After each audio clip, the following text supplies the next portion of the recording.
One person has been pronounced dead after being pulled from a burning apartment in a high-rise in North York. A man in his 50s has been arrested after multiple people were stabbed in a home. That was near Bathurst and Steeles in North York. And another gold medal for Canada at the Milano Cortina Olympics, with our speed skaters defeating the Netherlands in the final of the women's team pursuit. Canada now has 12 medals at the Winter Games. And it's feeling a lot like spring today, but winter returns tomorrow with a vengeance. A winter storm warning has been issued for the GTA. This is Live at 5.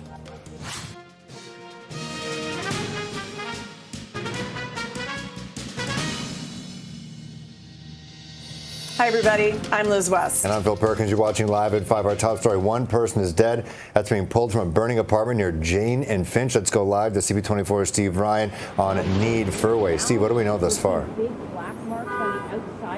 Well, the location of Phil and Liz is 5 Needle Furway. It's the 12-story apartment building behind me.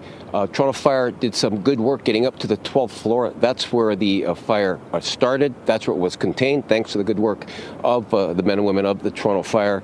Unfortunately, before they were able to get into the unit, they had to put the fire out. And once they got inside, they discovered one person, the lone occupant of that building, of that unit rather. He or she was brought downstairs to the bottom floor where first aid was performed, and sadly that person succumbed to their injuries. So the coroner is en route. The coroner will now sign the death certificate, sign the pathology, the death certificate, and the warrant for the pathology assistant and the pathologist to conduct an autopsy to determine what the exact cause of death was. Again, the fire was contained to the one unit, and it speaks to the quality of the work by the Toronto Fire Department, making sure that no other people were displaced from their units as a result. The Ontario Fire Marshal's Office are now taking the lead on this investigation because there is a death involved, and the Toronto Fire will investigate with the OFM, and the Toronto Police will support them in their investigation. And here's more from Toronto Fire, who we heard from earlier on. There were visible flames coming out of the 12th floor of this building.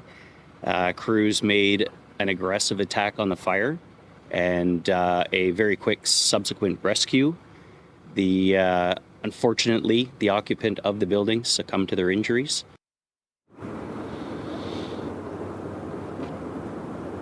You really can see the amount of damage that was done, even looking from the ground floor up to the 12th floor balcony. Extensive damage, and now the investigation will be conducted by the Ontario Fire Marshal's Office to determine the cause, origin, and circumstances surrounding this fire. I'll send it back to you guys. All right, Steve, thank you very much for that report. And a man is in custody after an altercation inside a North York home that left 4 family members injured. Officers were called to the home on Plumtree Way, that's near Bathurst and Steeles, just before 10 last night for reports of unknown trouble. They found 2 men aged 23 and 26 with serious stab wounds, 2 women aged 29 and 51 with non-life-threatening injuries. A 53-year-old man was arrested at the scene and charged with 3 counts of aggravated assault, 3 counts of assault with a weapon, and a count of assault causing bodily harm. And neighbors are telling us they're shocked that this happened in what they believe was always a safe neighborhood. When we woke up this morning, my niece sent me a link that something happened here in our area, so we got scared. You know, this is a safe and quiet area, so I expect hearing a news or knowing that something happened here is very scary. Yes, because, you know, we have also kids. So the street is still safe. Most of our street are older people, so they are quiet, they're going around his own business. Some few are young, but they are quiet too. They are working, you know. They are busy all day. You usually hear about it on news at other places, but when it's right a couple doors down, it's frightening. I mean, it's like it can happen anywhere. That a lot of people here even walk at night. A lot of people get to the buses and things, and it's crazy. It's frightening that it can happen this close. You know what I mean? And Councillor James Pasnick says that he's concerned for the victims. People are always concerned when they hear about an incident like this. and the community safety, making sure the perpetrator is behind bars as quickly as possible, which in this case is arrested. So, I mean, one thing we want to do is make sure that that people are safe. Let police do their work. Obviously, this is a tragic incident where multiple people were stabbed, and that sends shockwaves through the community. And police say everyone in the home are members of the same family, but aren't identifying them at this time. And Durham Police is launching a drone first responder pilot project. Police say the DFR system deploys remotely piloted drones to certain emergency calls, often arriving on scene within 60 seconds. Officials say the drones provide first responders with real-time situational awareness and is one of the first DFR pilot projects in the country. Durham Police are hosting a community information night. That's Feb.26 at the Audley Recreation Center in Ajax. And that's where residents are invited to learn more about the pilot. And today marks 1 year since a Delta plane crash landed at Pearson Airport. All 76 passengers and 4 crew all survived when the plane arriving from Minneapolis landed on the runway so hard it broke the landing gear, flipped over, and burst into flames. In an update last week, the Transportation Safety Board says it has not yet determined the cause. A preliminary report from TSB last March said that the plane came down at a high speed, but did not draw any conclusions from that. All right, let's talk about traffic on the roads right now. Let's bring in our traffic specialist, Adjoa Bois. It's clear for now. Tomorrow, different story. Totally different story. It's the calm before the unwanted storm. None of us want it. So if you're making your way out, take advantage of this drive at least. And I do have a little bit of good news. Everything can't be all that bad. It is slow, but the good news I'm letting you know about is on the 401 westbound. This is just as you made your way through Dixie. This long-standing emergency roadwork blocking the left lane and shoulder in the express. Problems have come and gone, and even seeing a little bit of sunshine for your drive. Not the case into Scarborough. This haze actually is moving easterly, so can't even see the delays here, but again, drive with a bit of extra caution. Maybe put on that full lighting system if you're making your way through. Northbound 427, haze-free, but really, really busy going. Off the Gardner, continues slow up to the 401. And if you're traveling towards the QEW, very slow as you head in towards Mississauga, Oakville, and you're traveling into Burlington. A heads up as well, we still have water main repairs if you're headed towards Richmond Hill, impacting southbound Bayview right at Major Mac. This CP24 traffic report is brought to you by 407 ETR. Enjoy the journey with a stress-free commute. Well, sending it over to Zara Shirazi at the TTC Transit Control Center. Good afternoon, Zara. I'm just wondering what's going on in TTC. Any issues that are impacting commuters? Hi, Adjoa. Well, no, it's good news for commuters right now as there's no delays reported on lines 1, 2, 4, 5, or 6. It's also looking good on our streetcar and bus routes right now. There was a delay earlier on the 506 near Main Street Station, but that has now cleared and regular service has resumed. But if you're traveling later tonight, there is a subway closure on line 1 starting at 11 p.m. between Finch and Eglinton stations due to planned signal work. There's also no service on line 2 between Keele and St. George stations due to planned tunnel work. Shuttle buses will be running, and regular service is set to resume at 5 a.m. tomorrow. That's it from Transit Control. Back to the newsroom. All right, thanks for that. And brace yourself because a winter storm warning is now in effect for Toronto. Environment Canada is saying a low pressure system is expected to bring snow, ice pellets, and freezing rain to the GTHA. That starts tomorrow morning, and the messy weather could last into the evening commute. A freezing rain warning is in effect for areas west of Toronto, and the storm could lead to reduced visibility for drivers and, of course, hazardous conditions on the roads. We have this enormous storm out in Western Canada. They say it's a Montana Clipper, but it is packed with lots of moisture from the Pacific and Arctic air from the north, and it's creating havoc across the prairies as we speak. And this is probably the worst storm of the winter so far. It's going to come into the Toronto area. We're probably going to see temperatures at midnight are still going to be about 4 degrees. Then they're going to start to drop. We can see some rain with this system comes in, and also some strong winds that would be blowing maybe up to gusts up to 60.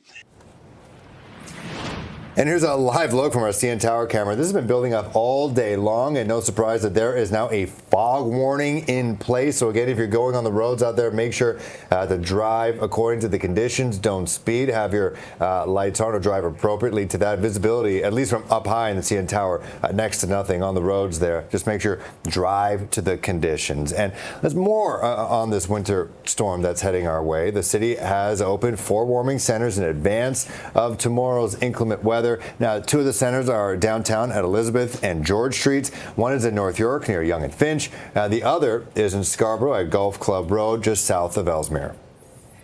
And Metrolinx is urging commuters to leave themselves some extra time. That's ahead of tomorrow's storm. The transit agency saying customers traveling on GO Transit and Up Express may experience some delays, and riders are encouraged to please check the status of your train or bus online before you leave your house.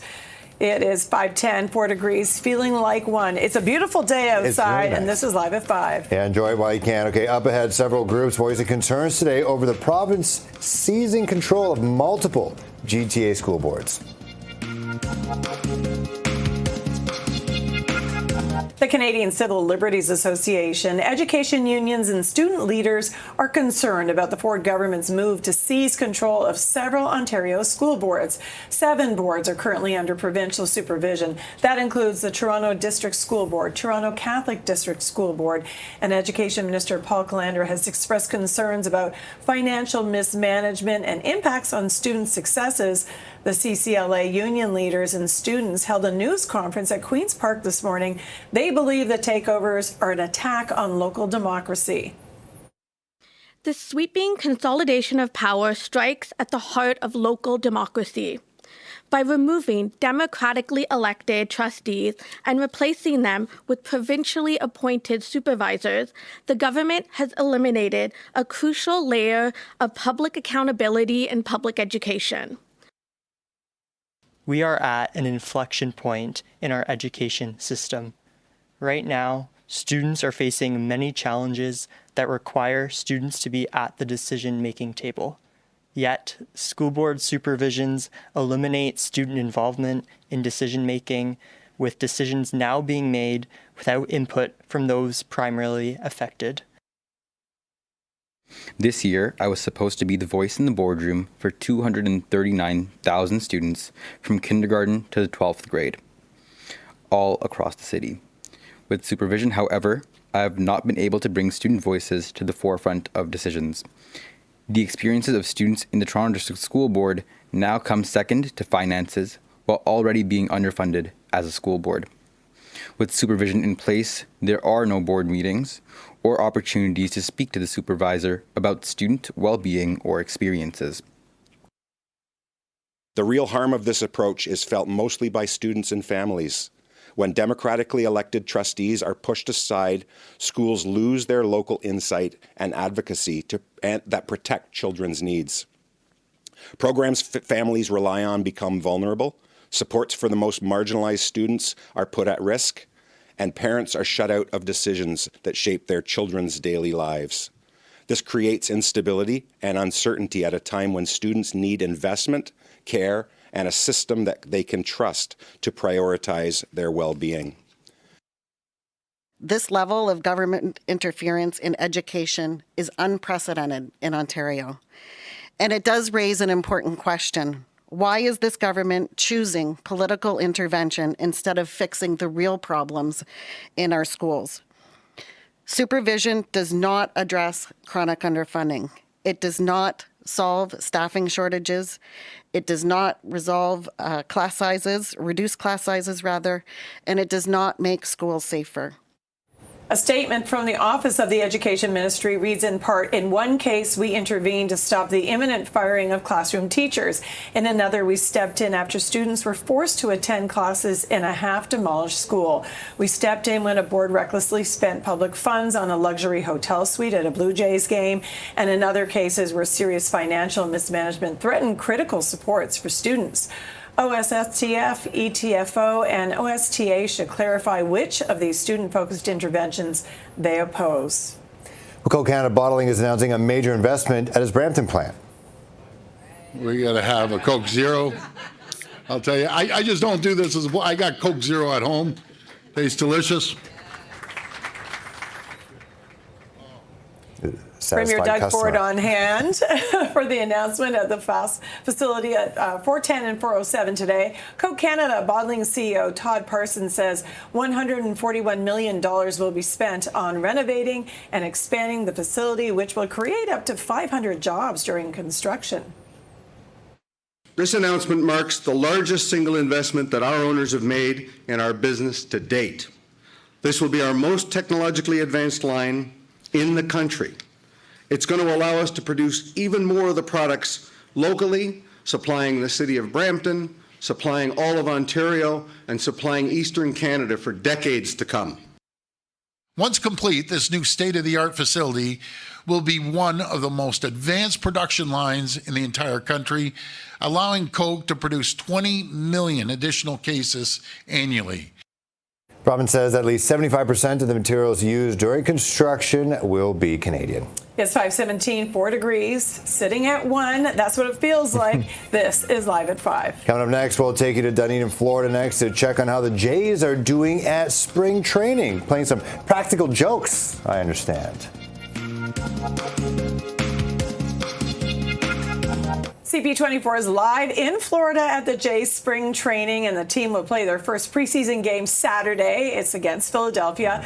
We're joined live now in Dunedin by CTV's Sean Leathong. Hey there, Sean. Okay, so what did we learn today? From what I understand, it looks like the players are getting into playing practical jokes on each other right now. That's good for team building.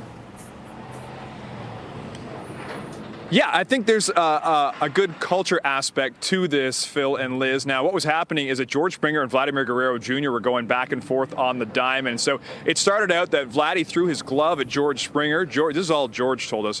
George caught the glove, and then he gave it away to some fans for a brief moment. And then Vladdy thought that George had played with his sports bag, which George denied, but he had. And then Vladdy went into George's sports bag and stole one of his shoes. So Springer told the media all that because the two of them were joking back and forth right before Springer's media availability. But the funny thing about that is that they're playing around, and it's part of the culture they're building. These are the two biggest dogs on the team. Obviously, Vladimir Guerrero Jr., the ALCS MVP, George Springer, the hero of Game 7 in the American League Championship Series with that 7th inning home run. And he's letting the guys know that they are here to work and they're getting their jobs done, but they're having a good time. And Kazuma Okamoto, he got it a little bit today because he was the last one to show up to batting practice, and Springer started tapping his wrist, saying, "Hey, buddy, you're late," and that got a good laugh out of everybody, which Springer clarified later. He wasn't late. He was just the last guy there, and they wanted to sort of make fun of him, bring him into the fold like that, and that's a good part of culture building. So the Blue Jays have liked that, and they've liked the work that they've been doing. Now, manager John Schneider talked about the work that's been done so far, but first, George Springer talked about the focus the team has and where they want to go. I think everyone's excited. I think everybody kind of got a taste of, where you want to go. And I think everybody understands what it takes to get there now. It takes, what it takes to play that long. There has to be a lot that has to go right. And I think guys understand what they got to do, in the clubhouse, at home, to prepare themselves to play. The work has been really good. I've been impressed with the way the pitchers and the hitters are kind of getting after it, in the live BP settings. So, gone are the years of guys kind of easing into it. I feel like guys' stuff is kind of where it should be, and the swings are, they have some intent and kind of competing, throughout the at-bats too. So that part is good. The rest of it, you're kind of getting through day 2, making sure you're healthy. Now, manager John Schneider did make a joke today where he was asked about how do you parent. I actually asked him, how do you parent Vladdy and George? And he said, George needs a short leash. It seems like the older these guys get, the younger they get. So they're having a good time. He's impressed with how that's being done. And like he said, he's impressed with the work they're doing because guys are really bringing it early on, even though it was a lighter day today. So the Blue Jays seem like they're exactly where they want to be right now. And we'll see how they do through the rest of the week and into their first game on Saturday. But for now, I'll throw it back to you. All right, the power of friendship. Thanks so much, Sean. And thanks for my future hat. It'll happen.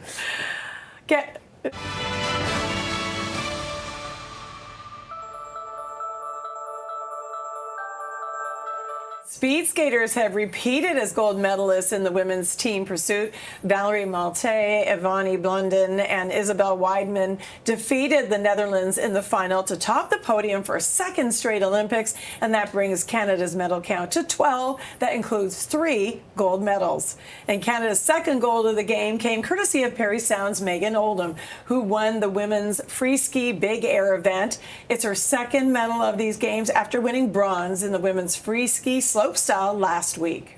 And Oldham joined us on CP24 to talk about her performance and saving her best for the biggest moment.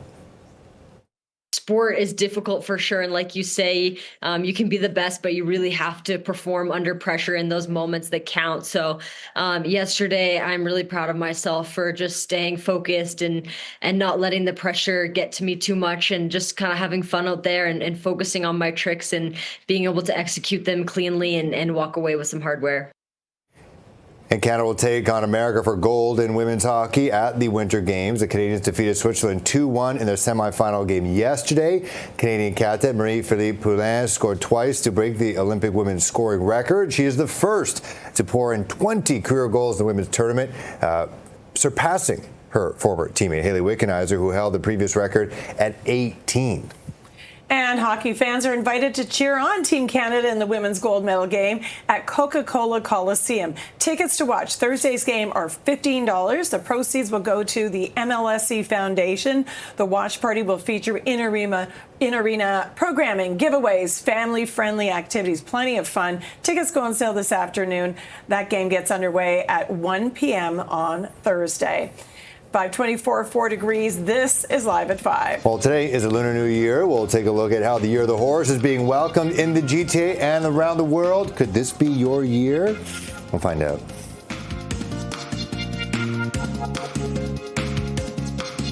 Welcome back. It's a Lunar New Year, and China ushered in the new year with prayers, performances, and festivals in the capital.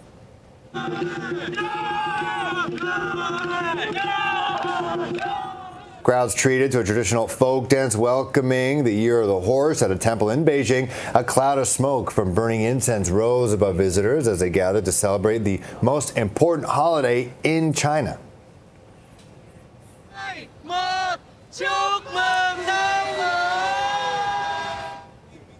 And Vietnam marked the Lunar New Year at midnight with massive firework display across the country. Known as Th, the holiday is celebrated by deep cleaning homes, exchanging gifts, displaying flowers, and spending time with family.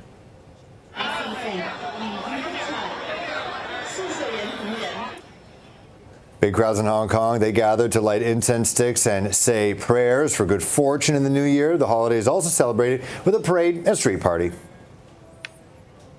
An art exhibition is being held downtown to celebrate the arrival of the Lunar New Year and the Year of the Fire Horse. Crybaby Gallery on Dundas is hosting the Fire Horse Club pop-up. It showcases the work of Toronto-based artist Peter Chan. The collection of oil paintings are meant to represent a blend of Western and Asian cultures, and the pop-up is free to attend. It opens tomorrow and runs through Sunday. And the city is marking the start of Ramadan. Mayor Olivia Chow is joining members of Toronto's Muslim community to unveil a Ramadan Mubarak sign at Nathan Phillips Square. This is a live look at the sign that will be lit up in just a couple hours. The phrase means blessed or happy Ramadan. The Islamic holy month is based around the lunar cycle. It is considered a sacred time that is observed through fasting, prayer, and acts of charity.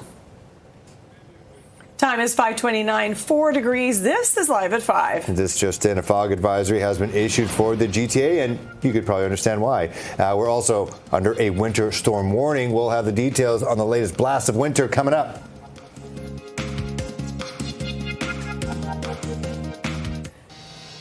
One person's dead after being pulled from a burning apartment at a high-rise near Jane and Finch.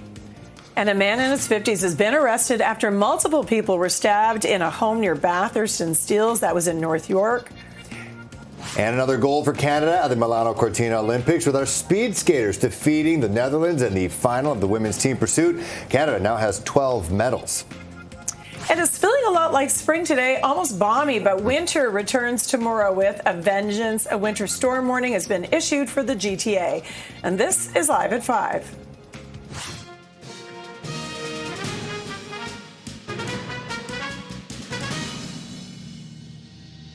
Hey there, I'm Phil Perkins. I'm Liz West, and welcome to Live at 5. A winter storm warning is now in effect for the city of Toronto. Environment Canada says a low-pressure system is expected to bring snow, ice pellets, and freezing rain to the GTHA. That'll start tomorrow morning, and the messy weather could last into the evening commute. A freezing rain warning is in effect for areas west of Toronto. The storm could lead to reduced visibility for drivers and hazardous conditions on the roads. We have an orange freezing rain warning out for places like Orangeville and Kitchener and Guelph, and they could very well see perhaps maybe 5 to 10 to 15 millimeters of ice accretion with that strong wind. A little less so in Hamilton and Brantford, but in the Toronto area, we could see the rain, and we could see mixed with freezing rain beginning about 4 o'clock, and then snow after that. A snow and freezing rain risk tomorrow. So a lot of uncertainty. And fog, as you can see, is the immediate issue in some areas near the lake. This was a view from the top of the CN Tower earlier as fog really enveloped the downtown. Environment Canada says fog banks have developed over parts of the lower Great Lakes and may affect shoreline areas through this evening. There is the potential for near zero visibility in some locations. And the city has opened 4 warming centers in advance of the stormy weather expected tomorrow. 2 of the centers are downtown on Elizabeth and George Streets. One is in North York near Yonge and Finch, and the other is on Scarborough Golf Club Road just south of Ellesmere. Also, Metrolink's already urging commuters to leave themselves extra time ahead of tomorrow's commute. The transit agency says customers using GO Transit or Up Express may experience delays. Riders are encouraged to check the status of their train or bus online before heading out. And speaking of the commute, let's check on it with CP24 traffic specialist Adjoa and Sayayebwa. Adjoa? Liz, yeah, I've been watching this fog. Pretty dense, pretty thick, and through the fog, looks like we have some problems. Very hard to see, but I'll do my best to show you these issues. This is the eastbound lanes of the 401. Just as you make your way through the collectors, obviously you can't tell if it's express or collectors, but what you can see are some flashing lights. It is the left lane that is blocked. This fog is very dense. Again, reducing visibility, driving with a bit of extra care and caution. The backlog extends into Mississauga, where the fog is not thick at all, but very slow as you head from the 410. DVP on the northbound side, still very busy and also not as foggy. Delays anywhere from Bayview Bloor up to the 401. And if you're traveling towards the Gardiner, this is where the fog was densest about an hour ago. It is lifted, but the slowdowns have not as well. Very slow. York Bay Yonge in sections as you make your way all the way out towards about Grand. A reminder, southbound Bayview at Major Mac still getting word of ongoing water main repairs. Now I'm going to send it over to Zara at the TTC Transit Control Center. Zara, good afternoon. Just checking in to see if there's any issues on TTC line 1, 2, 3, 4, or 6. Hi, Aj. Well, good afternoon. No, things are still moving well on transit with no delays reported on our subway or surface routes. There are some temporary bus route changes due to city work. This includes the 18 Caledonia, 47 Lansdowne, 80 Queensway, 89 Weston, and 989 Weston Express, and the 41 Keel and 941 Keel Express. More details on these service changes are available on the website, ttc.ca. That's it from Transit Control today. Back to the newsroom. Thank you very much. Okay, well, one person is dead after being pulled from a burning apartment near Jane and Finch. Let's go live now to CP24's Steve Ryan on Need Furway. Steve. Yeah, 5 Nino Furway is the location. It's this 12-story building behind me. Now, the fire was on the 12th floor in one of the units, and some very good work by Toronto Fire to get to that fire very quickly. They stopped it from spreading to other units, and they managed to get into that unit once the fire was out, and sadly they recovered an individual who was there by themselves. That person was brought downstairs. CPR was performed, but the person died as a result of their injuries. Now, because there is a death as a result of a fire, the Ontario Fire Marshal's Office will be the ones doing the investigation, and they, of course, will determine the cause, origin, and circumstances of the fire. The Toronto Fire investigators will assist the OFM, and Toronto Police will act as a support unit as well and collect any evidence that the fire experts need. And if on the off chance, I'm not suggesting in this case, but on any fire investigation, on the off chance that criminal charges are laid, police will lay the charges, and they'll rely on the expert evidence from the investigators, who will be the ones that will give them the grounds to lay that charge. Now, that is not happening in this case. This fire is still being investigated by the OFM, again with the assistance of the Toronto Fire Department and with the Toronto Police as well. Here's Steve Moore from the Fire Department, who we heard from earlier on today. That's us. A lot of overhaul, a lot of smoke removal, ventilation going on, so we don't have any answers to that yet. It seems to have been contained to the apartment of origin, so that is positive for most of the tenants, I would say. Any details on our victim today? No details. We're waiting for investigators and to come on scene and do a little more investigation with that. So again, some very good work by Toronto Fire to keep that fire contained to that one unit. And as you can see, the extensive damage on that balcony, that'll give you an idea as to what it is like inside of that one single unit. I'll send it back to you guys. Steve, Ryan, thank you very much for a recap there. And a man is in custody after an altercation inside a North York home that left 4 family members injured. Officers called to the home on Plumtree Way near Bathurst and Steeles just before 10 last night for reports of unknown trouble. They found 2 men aged 23 and 26 with serious stab wounds and 2 women aged 29 and 51 with non-life-threatening injuries. A 53-year-old man was arrested at the scene and charged with 3 counts of aggravated assault, 3 counts of assault with a weapon, and a count of assault causing bodily harm. Neighbors tell us that they're shocked that this happened in what they thought was always a safe community.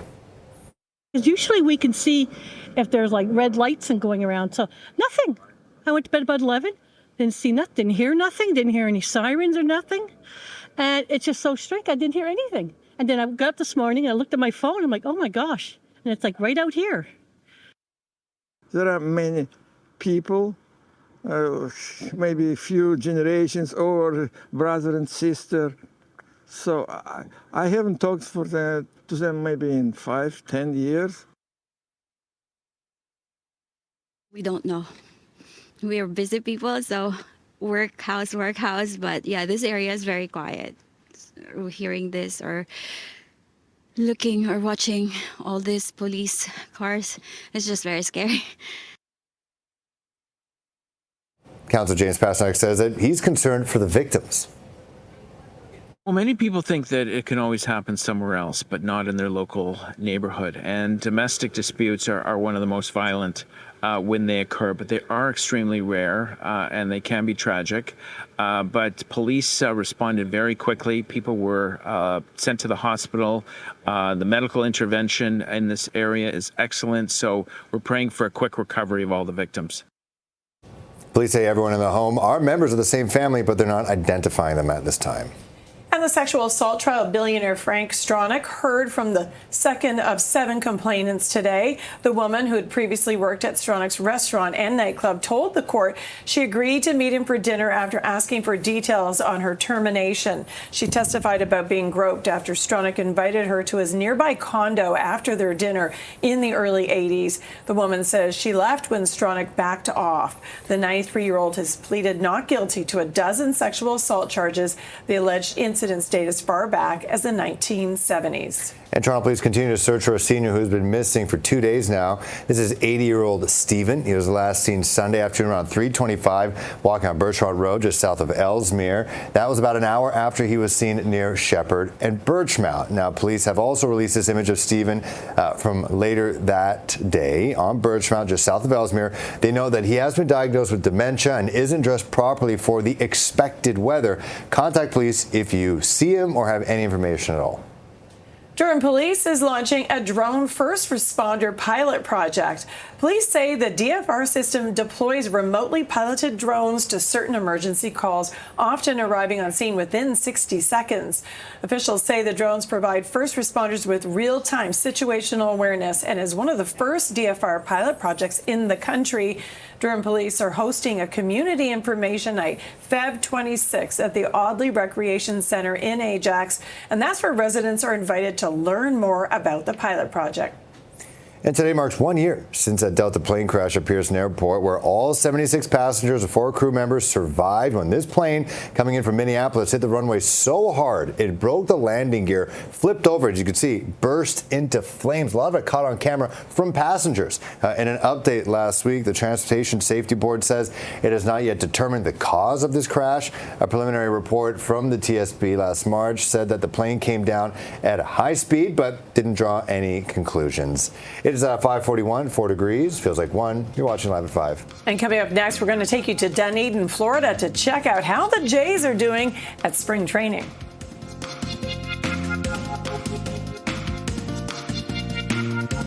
Well, CP24 is live in Dunedin, Florida for Jay spring training. The team will play their first preseason game Saturday against the Phillies. We're joined live now by CTV's Sean Leathong. Sean, how has today compared to yesterday? It's been a little bit more fun, I got to be honest. The players are a little bit lighter today, and I managed to get to the Jays shop, but this is Phil's hat. Phil put it in an order for a spring training hat, so I went and got it. You see them, they're real nice. They got this play on the Jays logo in the Grapefruit League. It's really good. But down around the clubhouse with the Blue Jays today, they seem light while being focused at the same time, and it's a lot of fun. We talked earlier about how George Springer and Vladimir Guerrero Jr. were going back and forth, playing pranks on each other, talking to the media about how Springer stole Vladdy's glove. Actually, he never admitted to that, but we know for a fact, one of our cameramen saw that Springer stole Vladdy's glove. And then back to Vladdy stole one of Springer's shoes, so Springer had to walk around in his cleats for the rest of the day until he could find his shoe. And then John Schneider was saying that, the older these guys get, the younger they seem. So it's been incredible, while it's also been good to see what goes on at the facility. Now, the Jays Player Development Complex is just 5 years old, opened in 2021. It cost $100 million. It's 65 acres. It's got 6 full ball diamonds. It's got a large covered stretching area. It's got covered mounds for the pitchers to work, batting cages, and it's got 115,000 square foot building where the clubhouse is, the offices are, and the media center is. And it's really state of the art. And the players were talking about just how much of a competitive advantage that is. Now, John Schneider talked about that as well, and George Springer also talked about the team knowing what they can do now given what happened last season. Here's John Schneider first. Anything that you need is here, from strength and conditioning, recovery, biomech stuff. I mean, I feel like this was kind of the standard even just a few years ago, and I think teams are kind of following suit. So it's something that we targeted as a definite competitive advantage, especially in our division. And the Blue Jays, they never say no when you make a request to add something. So it's definitely a place we love. I just think you got to understand that you can achieve it. You have to understand that it's a long year, and we played to the last possible day that you could possibly play. You got to get your body right, get your mind right, and just kind of understand what you did good that year and bad, and start fresh from there. Now, Davis Schneider also talked about how losing sucks as far as they got, and he said they want to go on a bit of a revenge tour this year. Now, Phil, I know you got your hat. Liz, what kind of hat are you into? What are you looking for? I like what you have on. I have one like that, but I don't have the pineapple, and that's really the special part about it, right? The pineapple? Yeah, that's the one. So I can get you one of those tomorrow. They've got like one that's a little bit more broken down. Ladies might like that one more. So, you let me know. We'll jump onto text chain after this and figure this all out. But you guys got to pay me back. This isn't free. You know that, right? Really? Okay, yeah. But we are saving money on all the duties. Just tell John Schneider it's for us, okay? Yeah. But before you go, I know you love the team. Do you have a favorite Jay, and have you met that favorite Jay yet? I do, and a lot of the players really stood out last year. So many players, bubbled up, and they played amazing. But Alejandro Kirk has been my favorite standout player from last year in the last couple of years. And I did manage to meet him, and a couple times we're at amazing circumstances. The first time I spoke to him was after the Blue Jays had won the American League East. We spoke on the field, and he was gracious. He was great to speak with me. The next time was in the locker room after they had beat the Yankees. So those are two amazing ways to meet your favorite player, I got to say. Yeah, he's pretty awesome. I'm jealous. Everyday man. He's best. I'm an Ernie Clement guy. All right. Thank you very much, Sean. That hat's going to smell amazing once you do hand it over. Appreciate it. It's 5:48, 4 degrees. You're watching Live at 5. And up ahead, Premier Doug Ford defended his decision to unfreeze tuition and to make cuts to student grants.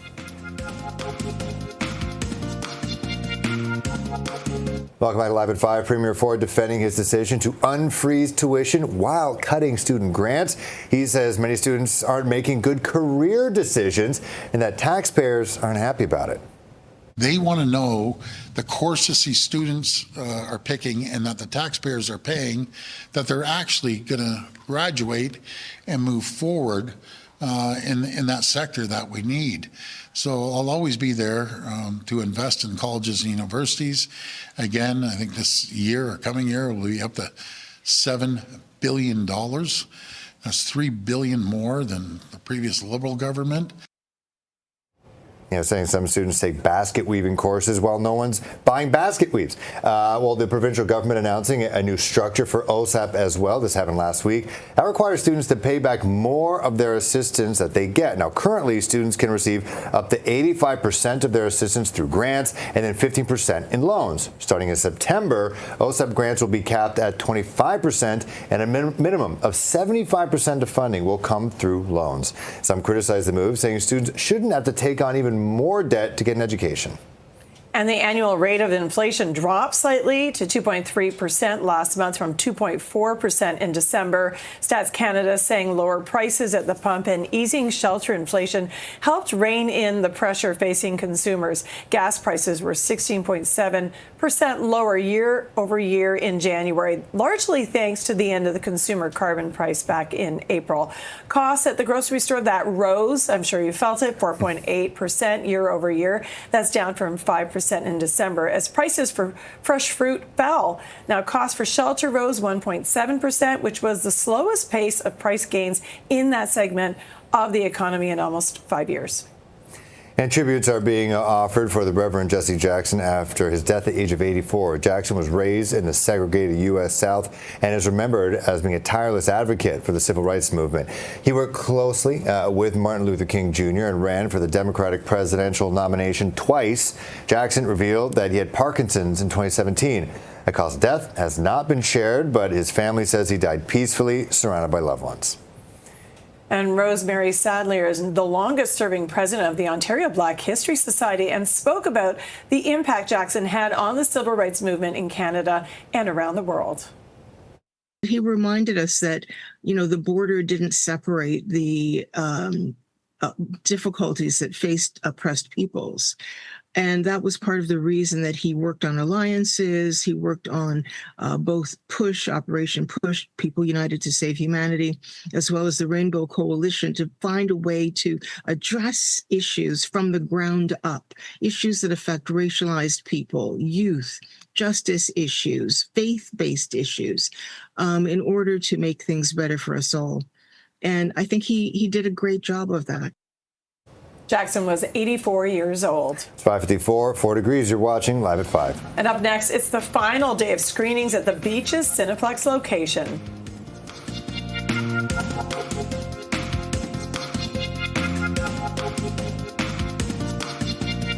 Well, it's the final day of screenings at the Beaches Cineplex location. The theater announced earlier this month that it would close after 20 years in the neighborhood. And guests who attend the show at the theater today will receive a treat, a free popcorn with the purchase of a ticket.